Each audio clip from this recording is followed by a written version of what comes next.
Good afternoon, sophomores, and happy Tuesday. Today we're going to talk about one way that we can look at ratio tables. Let's take a look and dive in with examples. This is a ratio table. The ratio of this table is 3 to 8. So for every 3 that I have on this side, I have 8 on this side. When I add 3 here, I add 8 here.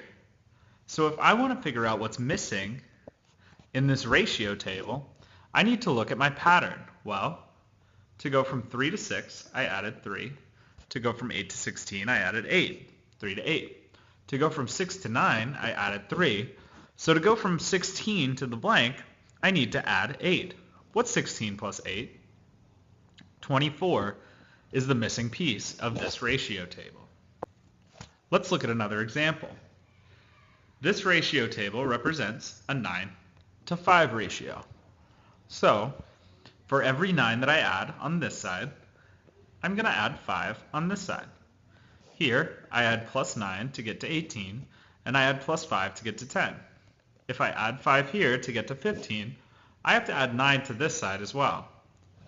What's 18 plus 9? It's 27. This one's a little bit trickier. Here, I'm starting with a 6 to 12 ratio, which is the same as a 1 to 2 ratio if I simplify. To get from 6 to 8, I added 2. To get from 12 to 16, I added 4. So, when I add at this ratio table, I'm adding 2 every time to this side, and I'm adding 4 every time to this side. 8 plus 2 is 10. 16 plus 4 is 20. 10 plus 2 is 12. What do you think goes in the last box? 24 goes in the last box because I add 4 on this side for every 2 that I add on this side.